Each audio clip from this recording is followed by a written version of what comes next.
But if you possibly call me after 1 because I have the English lesson now. I think. All right. Thank you. Thank you. So we're looking at punctuation. We're looking at punctuation for writing now. We looked at reading, but now we're on writing for punctuation. And like I said, there's a number of videos that I'll show you. But first, let's make a start. So the aims and outcomes of today's session. So by the end of this lesson, you'll be able to use full stops, capital letters, question marks, and exclamation marks correctly. You'll always be able to use a capital letter for a personal pronoun. You know, whenever you do an I, so I am here, or I will be doing this, or I don't know, the I. So you don't just use a non-capital, you always use a capital. Anytime you write an I, it's always a capital letter. That is the exception to the rule. Then I on its own. So you'll know what a comma is and when to use commas. You'll be able to use apostrophes to show where missing letters go, such as don't. So don't is also do not, but instead of the D-O space, N-O-T, we've done don't, we've pushed it together. So it's a compound. So learners should know when to use colons, know when to use it or it. So you'll notice one's got an apostrophe in it and one hasn't. Know when to use apostrophe to show the belonging.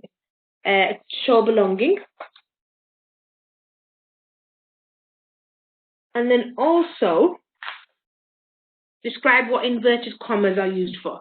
Right, I'm just looking for one thing here. There you go. Right. And then learners will be able to understand and apply the correct punctuation rules when using inverted commas. Now, inverted commas are just speech marks, so you'll probably know them better as that. So what do you need to know? So you need to be able to, at level 2, you should be able to use apostrophes, commas, inverted commas, and colons. So I'll just tell you what each one is, just to point.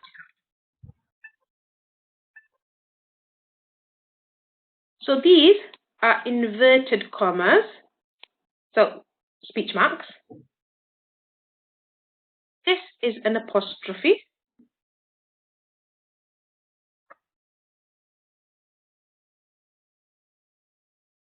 Oh, sorry, I'm getting confused. This is a comma, and this is an apostrophe. I'm thinking what I did then, and these are colons here. So colons, apostrophe. These are inverted commas, speech marks, and this is a comma. It's horrible typing with this. There you go. So you're also expected to know all the skills from the lower levels. So you should already know how to use capitals. You should already know how to use full stops, question marks, and exclamation marks, and where they can be used. So we're going to watch a video, and let's hopefully the audio will work on this. We'll just use the first video here.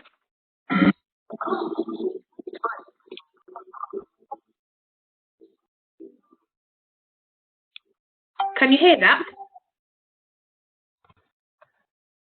Were you able to hear the audio on that? Yeah. Fantastic. Yeah. Carry on then.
Fantastic. So were you able to hear that okay in this one? No. You couldn't hear it either? No. Oh dear. So the gist of this, it just tells you when to use a comma. What sort of information would need a comma to be put into it? So it shows that you need to put it into lists. So if you're putting an option of a few different things, then you need to have that put into a list there. It also tells you something called subordinate clauses, which will use a comma. Now, a subordinate clause is just something that gives you extra information. Now, the main clause is where you're using, it's the main part of the information. So you would put down, so the telephone was ringing, then you'd have your comma in there. It was very noisy, that's the extra information. So, but she answered it. That was her. So telephone's ringing and she answered it. But it was very noisy was the extra information. That's a subordinate clause. It gives you more information about a particular topic or what's going on. But again, please do go back and have a listen to these, and the recording I'll send you will have all the audio in there as well. So when to use a comma in this? So commas are there, like I said, they're there to help you separate items in a list. And you never put a comma before the word and. So when you've got and, you don't have a comma before that, because that just is a joining clause. It helps you join the last word on. So I got GCSEs in maths, comma, English, comma, PE, and art. So you'll notice that there's no actual comma here, because we don't need it. Because the and is doing the work for you. That's the last part of your list. So where should commas go on here? So we've got this sentence here, and I'd like you to tell me where the commas should go. So the office shuts at 6 on Mondays, Tuesdays, and Thursdays. You put one comma in here. Where do you think? Monday. So let's put that in. So you say it would go here. Yeah? Yeah. Fantastic. Second question. You can park in bay 3, 4, 6, 7, or 9. Where would the commas go? After the city. Yeah. Any more? Yeah. Near to 4. Near to 6. And is that it, or would you have any more? And that's it. Fantastic.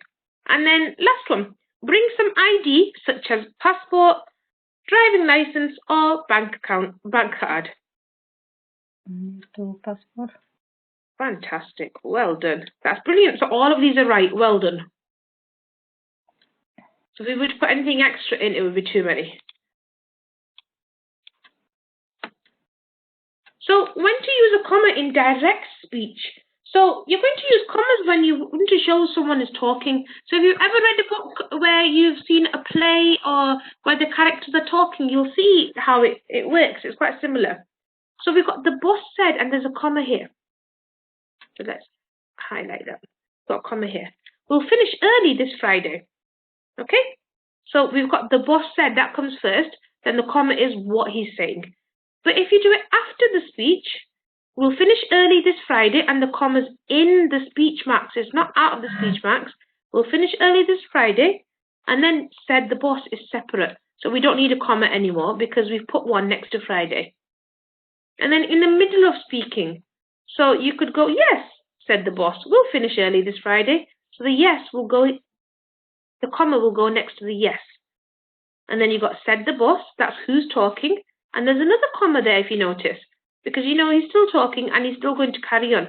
Then we go, we'll finish early this Friday. So on here, where should the commas go? So Ben asked, what time does the shop open? So on this place, where should it go? Near to ask it. Yeah, Ben asked, yeah, just at the end of asked. Well done. What time does the shop open? And the answer is 9 on weekdays, replied Raj, but it's 8 at the weekend. Near to weekends. So not on the weekend, because that's when have No, weekdays. weekdays, yeah. And is there anywhere else you might put it? Look over here. Yes, said the boss. Comma. Near to Raj. Yeah, fantastic. Because he's still carrying on, isn't he? He's not stopped finishing. He's not stopped talking. So we've got 9 on the weekdays, replied Raj. But it's 8 at the weekend. So well done. So I hope that gives a bit of a clearer idea of how it works. And then parts of a sentence, when to use a comma in a sentence.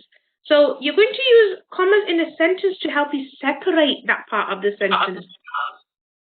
So before a conjunction, so he tried hard but didn't get the job. So you know that he's trying hard, and then the next piece of information, there's the comma, is but he didn't get the job. So the comma is splitting up the information here. It's also if you want to give additional information. So we know you could ask me a question, and I could say the warehouse is on the business park. That's it. Or I could say the warehouse where I work is on the business park. These commas here, I think I've covered them up. These commas here actually help you put down this extra information that's in the middle here. And then also joining 2 statements. So before starting work, comma, I go to the gym. So you're telling someone, I go to the gym before I start work, really. And then also when you're addressing someone or if you're doing introductory words, if you're introducing yourself. So, Dina, got a comma there. Can we postpone our meeting? So you spoke to her, put a comma and you pause. And then we say, can we postpone our meeting? And then maybe she'll say yes. And there's the comma there. That's a good idea. So that's her answering, and then she's giving additional information here.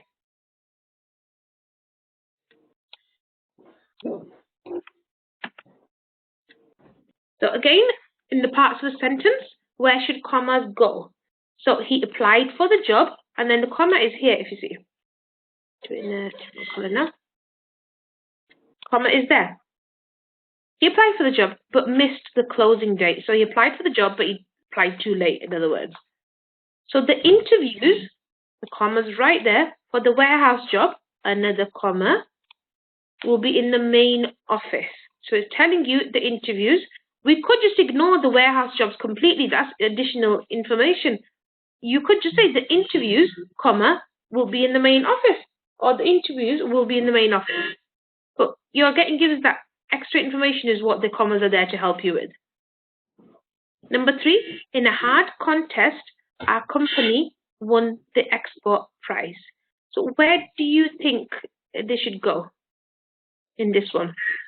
Next contest. Well done, yeah. In a hard contest, our company won the export prize. Yeah. Next to company, another one. I put it here. I put it where you said before, in a hard contest. So we're talking about the contest was hard, but then you've got the extra information where our company won the export prize. Or you could just have said, our company won the export prize. This is some extra information we got. And then, yes, the comma's in the right place there. The manager is on annual leave. Because you're answering somebody. Somebody might have said, is the manager on annual leave? And you're like, yes. Then you put a comma in. The manager is on annual leave.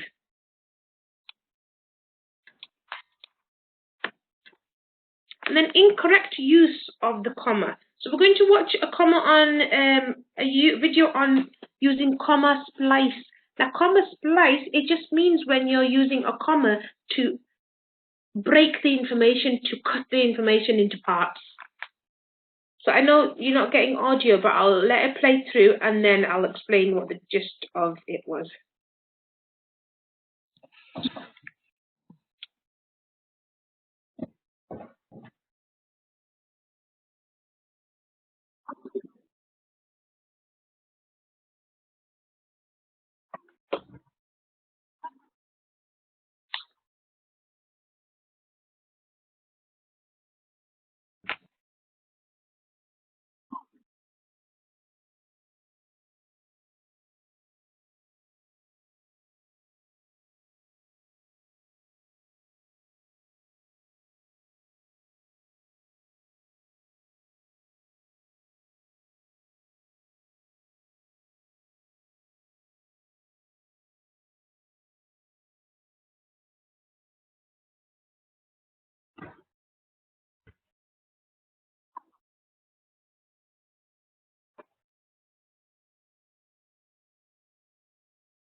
Yeah, so in this video, it just showed us when to use a comma to splice information.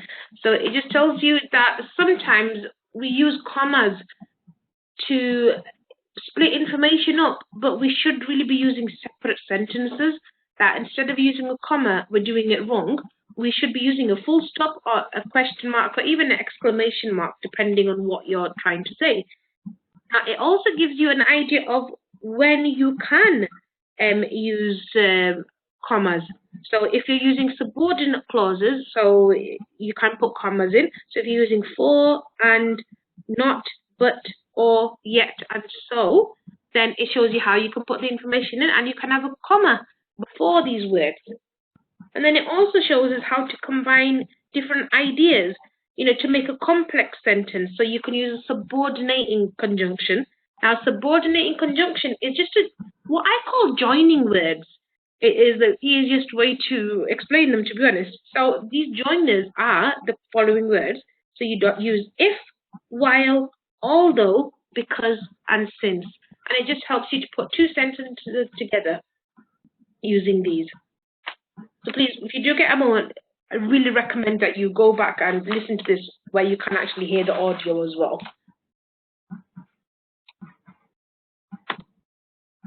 So how not to use the comma. So if you've got a comma splice, which is also known as a run-on sentence, this is why we use a comma, it can be used wrongly instead of a full stop. So we've got examples on this. So this next sentence should be two sentences. Now it says on here, I got, where's my two? There it is. I got 5 GCSEs at school. Now that should be one sentence there with a full stop. That should be a capital. Now I am doing a plumbing apprenticeship. So instead of having one sentence with a split by a comma, there should be two different sentences. So I got 5 GCSEs at school, full stop. Now I am doing a plumbing apprenticeship rather than full stop, rather than have that comma in the middle. Now, we've got this here. So how should these sentences be punctuated? So we've got here, got an example of the sentence here, and then we've got an idea of how it should be punctuated underneath. So the office is open 5 days a week, comma, it is shut at the weekend. Now this can actually be two sentences rather than use a comma to join them up. So the office is open 5 days a week. That's one sentence here. And then second sentence, it is shut at the weekend. Second one, it is going to be a busy shift. Then we've got a comma there. And there are 20 orders to process. So rather than that, oh, there it is. I lost my mouse for a second.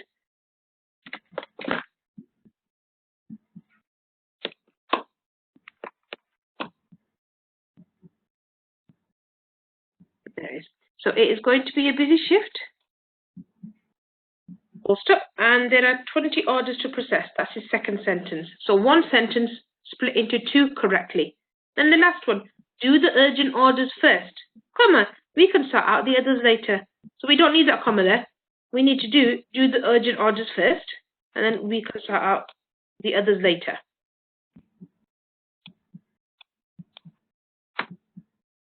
Then we've got inverted commas over here.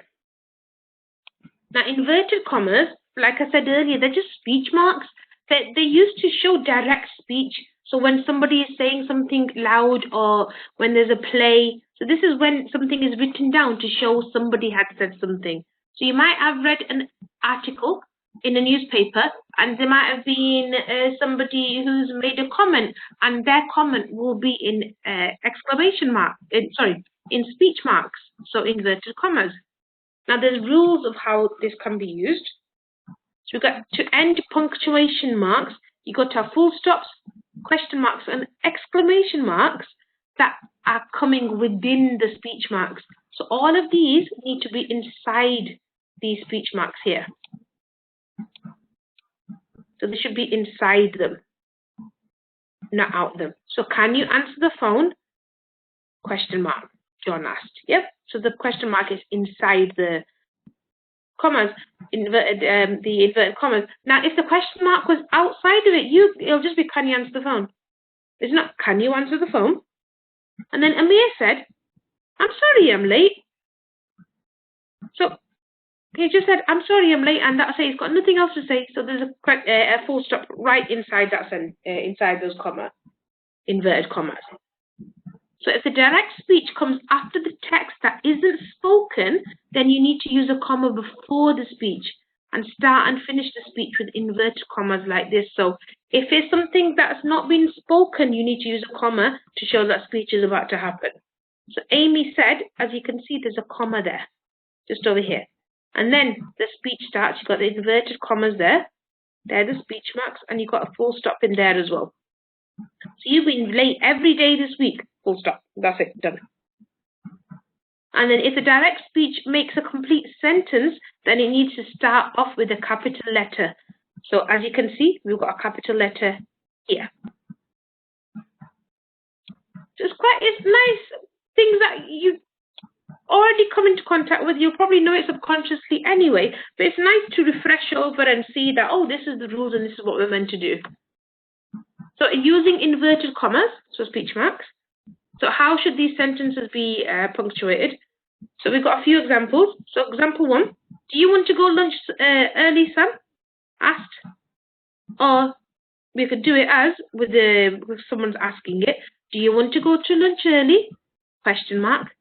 Sam asked. So you'll see on this section, we've got speech marks, what he says, question mark in it, and then who is asking for it. Then Katie said, I am going to the stock room. That just sounds like a statement. But you'd have Katie said, and then you got a comma, then I am going to the stock room. Then Imran, serve that customer please, said Grace. Or you could have Imran, comma, serve the customer please, and another comma. And these are inside the speech marks, said Grace. And then Kyle asked, is there any post to take today? And then it would be Kyle asked, comma, then the speech marks where it says, is there any post to take today?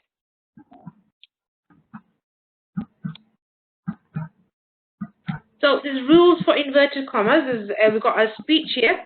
So a little example. So if you use direct speech, you need to, sort of like break up the sentence just to know exactly what you've got in it. So if you look at this here, the example that we've got, if you finish the stock take, said Rupi, could you call the supplier to find out what happened to yesterday's order? So let's mark this now. You've got an inverted comma here. That's your speech mark. You've got a comma there. Your speech mark is closing. This is for you're opening it. So remember, this looks like a 66. If you look at it closely. And then to open them, we always remember, this is what I used to tell my students was, open your speech with the 66, close your speech with the 99. So you got to close your speech here. Then said Rupi, you got another comma here. Then speech marks open, so 66. Could you call the supplier to find out what happened to yesterday's order? And then we've got a full stop, and you're closing your speech marks over here. So it just helps you. This little image just shows you how much you've got going on in one sentence.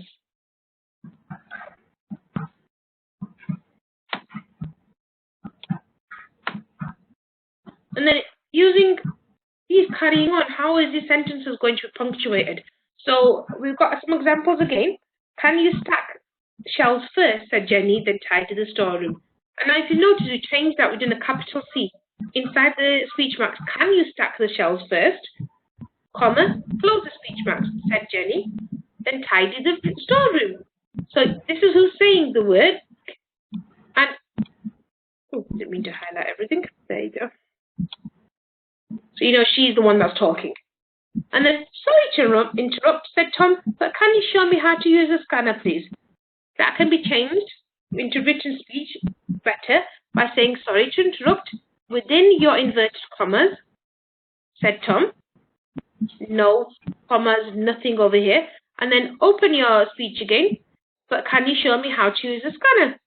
And then third example, excuse me, Emma said, have you got 5 minutes for a quick chat? Or you'd write it down as, excuse me, within speech marks and a comma. Emma said, have you got 5 minutes for a quick chat? And then we've opened the speech marks here. We've put, have you got 5 minutes for a quick chat? Put a question mark in because that's what she's asking.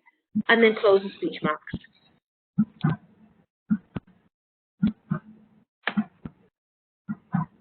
And then again, when you're quoting a source, you need to use inverted commas, or when you're directly quoting speech. So things like, this might include, here's an example, and so this is within speech mark. This is Eastern domed bathhouse with evidence of wall paintings excavated in 1938. And I know that this is direct speech given by this person here, Gul Muhammad 2011. That is when this person put this down and there's been quoted from him. So here the writer has actually used speech marks to directly quote the source, and then he's added the source in at the bottom to tell us who it is. So in the example that we're going to look at, there's only some quotes, some inserts that have been used. So they were used in complex urban sequences, as well as, you'll see speech marks here, so direct quote, undertaking hand-drawn building elevations, plans of exposed structures. So you'll see they were used in complex urban sequences. That is your own words. That's where you're talking. You're the one that's actually writing this down. So you're making an assignment, or you're writing something down, and this is what you've done. That's your words. But then you've directly quoted a person from here to here. And then when you're paraphrasing a source, you actually don't need to use any speech marks at all. So you could look at some information online and you could find something that you like, but you might not want to use it word for word. Paraphrase means where you show the same information, but you change it into your own words. So you wouldn't need to put any speech marks for that, because you've changed all that information into your own words.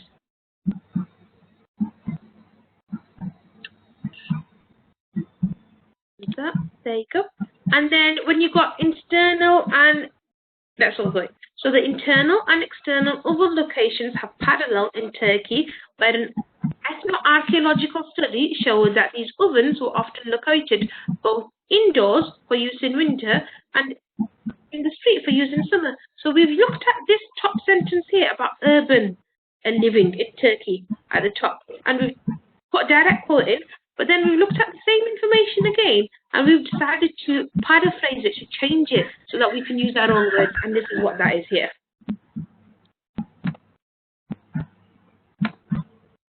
So, inverted commas can actually be used for other things as well. So it can be used for single speech. So it's to show something is a title or a name.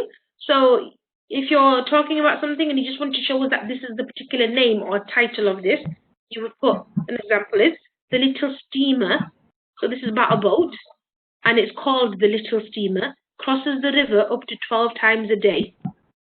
You could also do it on something that you're not sure about, and you're like, oh, do you know when you use speech marks with your fingers, where you're saying, oh, yeah, really, and then you put your fingers down, I believe you, that's correct, and you put your fingers up and down a few times like speech marks. So it's when you're casting doubt on what someone is saying, you're not sure of what they're saying, and to be honest, you don't think that they're telling you the truth. So an example is the so-called, and it's got the speech marks there, bill is nothing more than a smoke screen.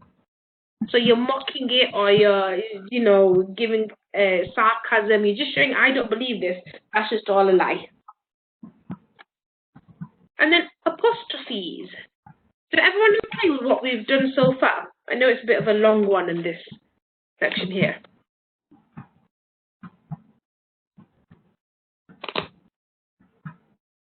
So is everyone fine with what we've done so far? Anybody got any questions?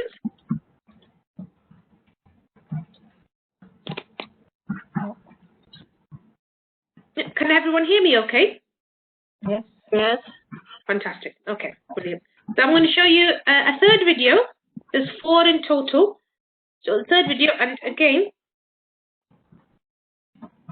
this is for, which one am I showing you now? Apostrophes.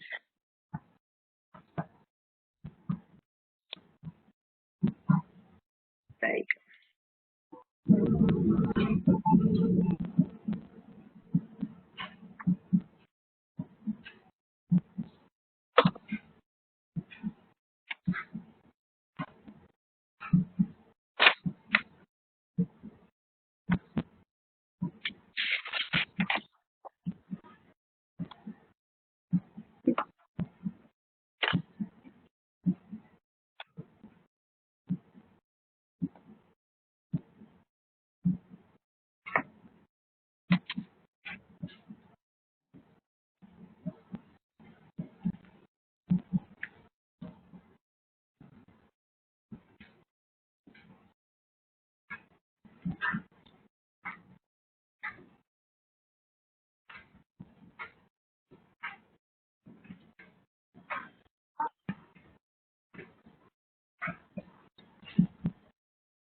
So we're just buffering it. It should be a moment.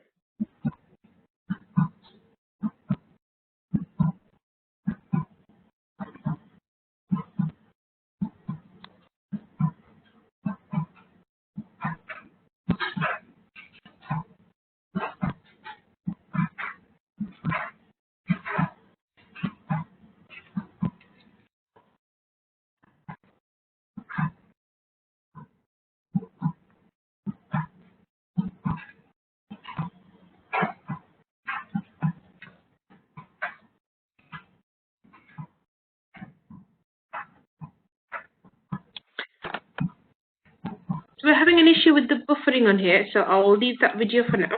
So the whole point of this video was just to show you what apostrophes are, where they go in a sentence, how they're done, and so on. So we'll be doing that in a moment. But apostrophes are actually there to help you join some things together. So like the video was saying, it's about, you can call it two things. You can either call it possession or belonging.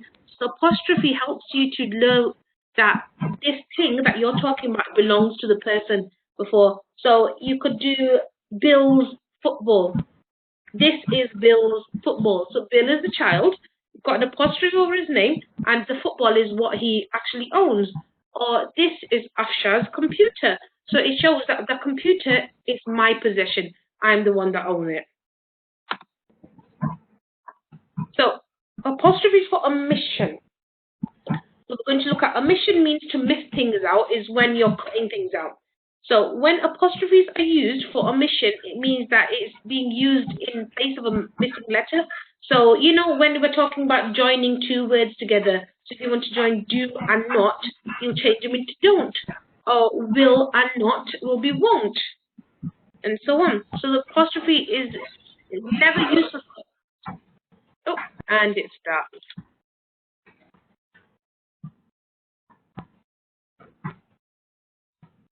So I'm just going to finish this video off for you.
Right, so that part of the video just showed you when you would put an apostrophe in and when you wouldn't.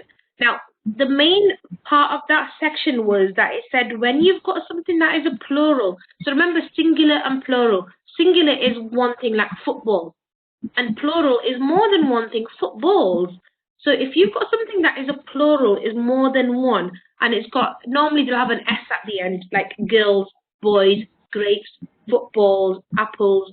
You don't put an apostrophe before the S because it's naturally showing that there's more than one of these things, so you don't need an apostrophe there at that time. So some examples of when an apostrophe has been used, so correctly and incorrectly. So I won't, remember, it's there to join two words together or get rid of a missing word. So I won't be able to work late tonight. That's been done correctly. So that's correct. Don't worry about the spreadsheet. Remember, do not is changed by don't. Apostrophe is there. That's done correctly. So I can't find the clipboard. Now, if you see, there should be an apostrophe here because they've instead of doing I cannot find the clipboard, which would have been fine. They've done I can't. So an apostrophe needs to be there for the O to show that the letter is missing. So we'll send the parcels today, which will normally would have been we will, but we've joined them together. So an apostrophe joins will send the parcels today. And then the company is known for its quality produce. That's incorrect there. Because this here, it should be ITS. There shouldn't be an apostrophe here. It's not something that the company doesn't is not in possession of that. So they're just known that they have quality produce. And then correct one at the end, I'll. So there it is, I'll, which would have been I will. So I'll be at lunch from 12 until 1. They put an apostrophe in there to show that there's missing words. So I hope that gives a nice, clear example of how we should be using apostrophes. And then using apostrophes on here, we've already looked at the developing apostrophe. So apostrophe possession. So Simon's car broke down. We know that is his car because there's an apostrophe there. This apostrophe is telling us that the car is Simon's. So the company's factory is purpose-built. So we know that this company owns this factory. So the black shoes are mine. Now this one doesn't actually need an apostrophe there because shoes are plural. So if this is unnecessary, we don't need that apostrophe there. Then these are Ben's keys. That's correct. The keys belong to Ben. And the woman's bicycle was stolen. We know that this bicycle belongs to her. So that's the apostrophe at the woman's there is correct. And then again, carry on. So the apostrophe and the letter S shows that, things belong to someone. So Ben's house is near town. So we know that we've got apostrophe here, and then we've got the S after there. So we know that this house belongs to Ben. So we're going to see which ones of these need apostrophes. So we've got Sue's job is rewarding. Sue should actually be this here. This is what should have been written down. Sue's. With an apostrophe there. And the shoes were worn. Shoes is the plural, so that's perfectly fine. This is correct. This one was not. The computer screens were cracked. So screens are plural again. So we don't need that any apostrophe, so that's correct. And then the company's head office is in London. We do need an apostrophe here. So this is wrong. It should be, company should be companies. Because we know that the head office belongs to the companies.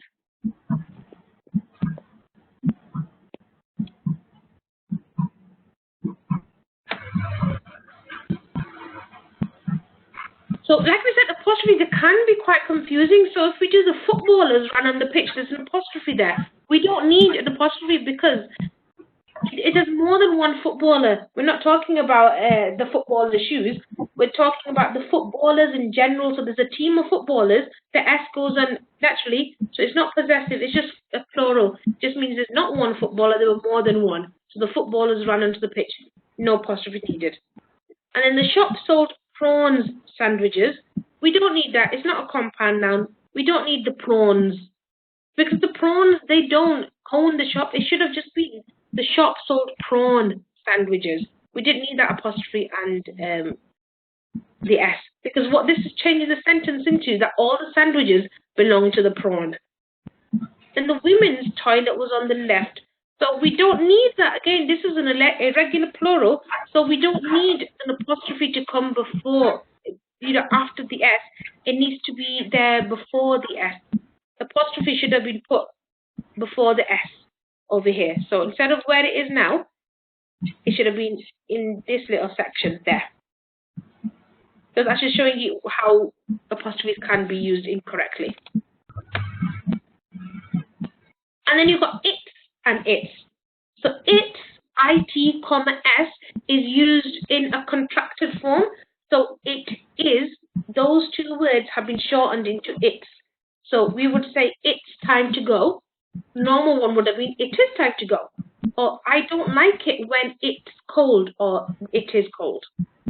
And then it's is used for possessive it's, or showing that this thing is mine. So it's my lasagna, or it's my ball. Or you could do the dog chased its tail, or its strength is its accuracy. Then we've got colons.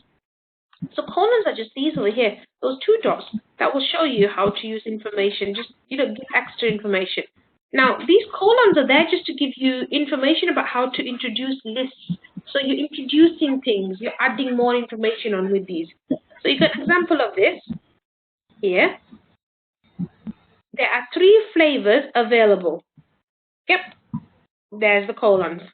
And then there's vanilla, mint, chocolate, chip, and strawberry. And it's also introduced a list of bullet points and so on. So you don't need to use unnecessary colons, you just need to use them where they need. So in a regular sentence, you'd put, I want a coffee, a sandwich, and a bag of crisps. You don't need this colon here. That's been put in there unnecessarily. That's not. So it should just be, I want a coffee, a sandwich, and a bag of crisps. And that's it. So if you're talking about what flavors coffee there are 6 flavors of coffee. And then you could have the colons there, and then you'd list what those flavors are. And then colons can actually be used to introduce speech as well. So, like we've got here, Shakespeare said, all the words are stayed.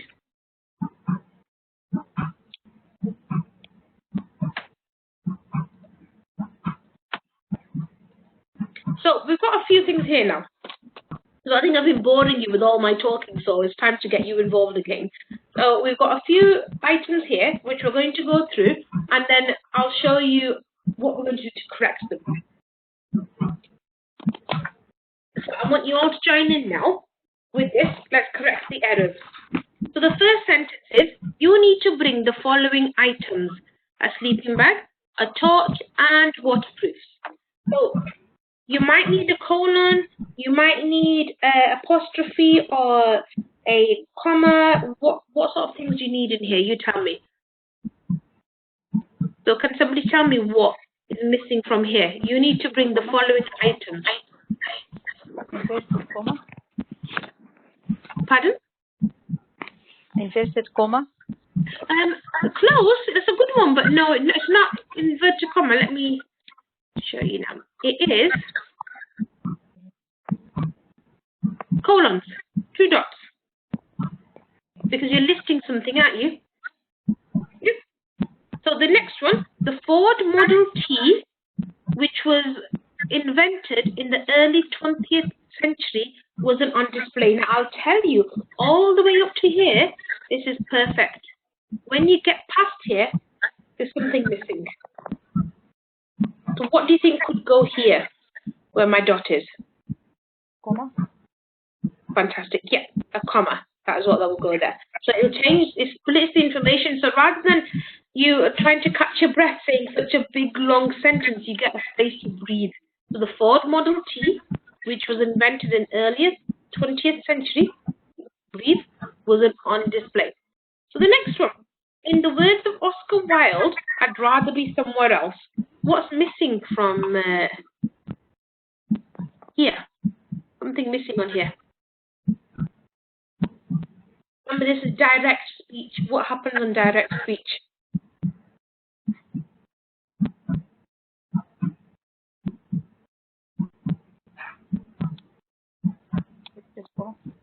Yeah, fantastic. Inverted commas. Well done. And then the next one, Granny Smith's apples are £1.85 a kilo. So there's something that's wrong here. No apostrophe. Yeah, well done. Apples is a plural, so it doesn't need the apostrophe there. The S would just automatically come because we're talking about more than one apple. And then the school was nothing more than a shack. Now, the problem is here. No need for the comma. Yeah, no need of a comma, but you do need something. So let's cross those out. But the school needs something. So what do you think it needs instead? Schools. No, it's remember when I talked about that above where we were told about the name? Capital letters? No, we just need, because we're quoting it, aren't we? So when we talked a couple of slides, a few minutes ago, where we talked about the little steamer takes 12 trips a day, the little steamer was the name, so where the school is the name of the place we're talking about, so we need a inverted commas or speech marks on that. Yep. And then on here, the children's, there's something wrong with this one here. The children's clothes needed washing. Something's missing. Apostrophe children. Yeah, well done. Apostrophe there. And then beef lasagna for tea, everyone. What's wrong with this? Would you say beef lasagna for tea, everyone? No apostrophe? Yeah, well done. No apostrophe. Let's get rid of that. So none of that. And then the dog loved to chase its own tail. No apostrophe in this one. Yeah, well done. And then I have a pen, a notebook, and a calculator. There's something wrong here.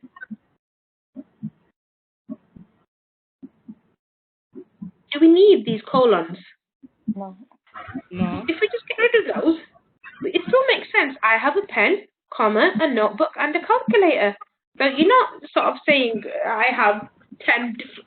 If you put I have 10 pens, and then you could put down the colours of those pens, put the colons down, but you don't need to on here. So this is a bit messy. Let's go on to the cleaner page, which is... there you go. So all of these, so what we did was, all of these are corrected on here. So a quiz now. Let's see. Almost done, guys. You've been really good with this over here. So what do inverted commas do? Remember, inverted commas are speech marks. Direct speech. Well done. You're right. That is true. It does show direct speech. And then commas are used to either do B, comma, C, and D, or A. separate. A, B, C, and D. A. Okay, or do you think separate lists and items, or help punctuate direct speech, or separate parts of the sentence? Don't get confused by this. Or separate parts of sentence. Yes, that's right, because this is separating it here. It's just showing you physically what it does. But the right thing is separate items in a list. And then an apostrophe goes, does it go above letters, next to plurals, simple centers, or below letters? D. Yes, D, above letters. Well done. Sorry, I said it the wrong way around. Those two are mixed up. But yeah, D, that's right.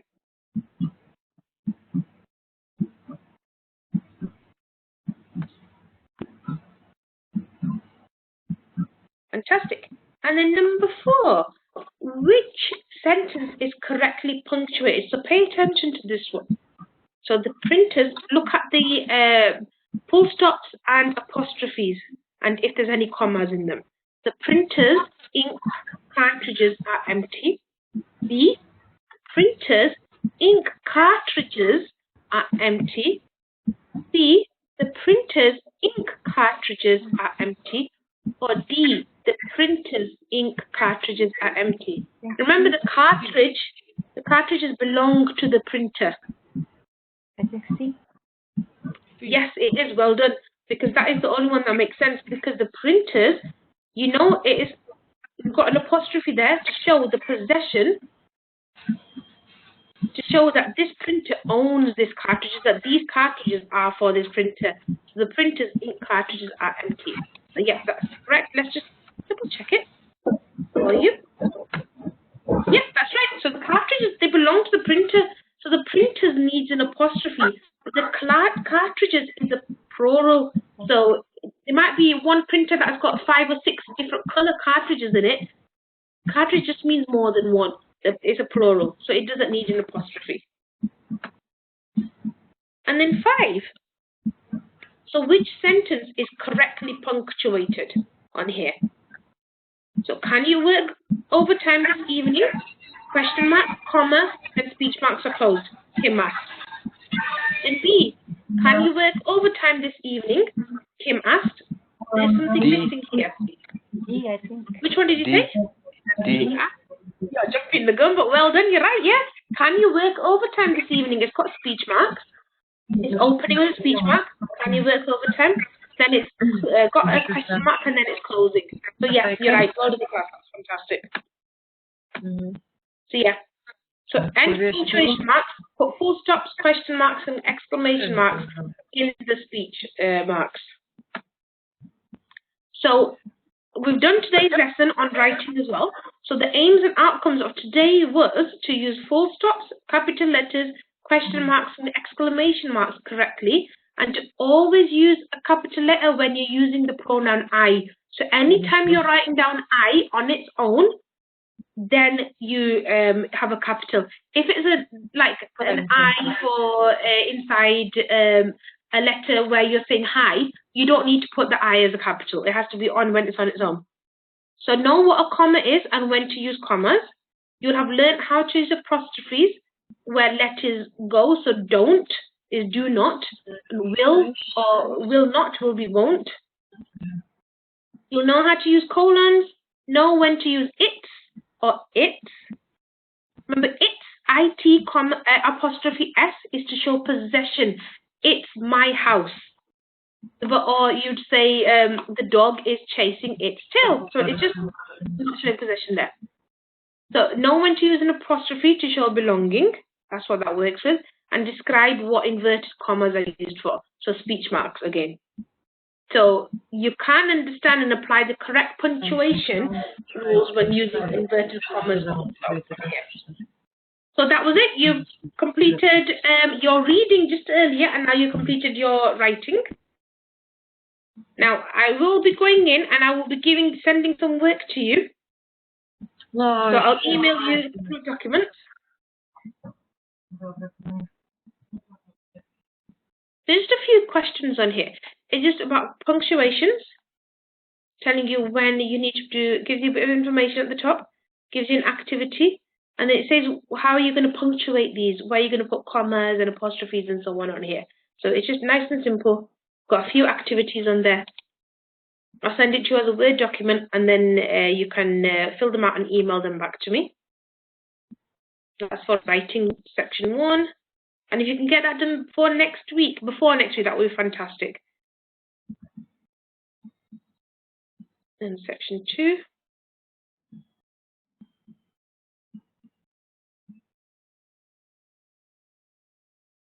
And then again, just another load of telling you information, what apostrophes are, what they're used for, and if they're right or not. So I shan't be in work today. Shan't will replace shall not. He is applying, so he is. Will, we will. It's, it is. He won't, will not. I didn't, did not. We've, we have. And theirs, so there is. So just, you've got to tell me if it's right or wrong. Put a tick or a cross into it. And that's it. Let's pretend this recording off.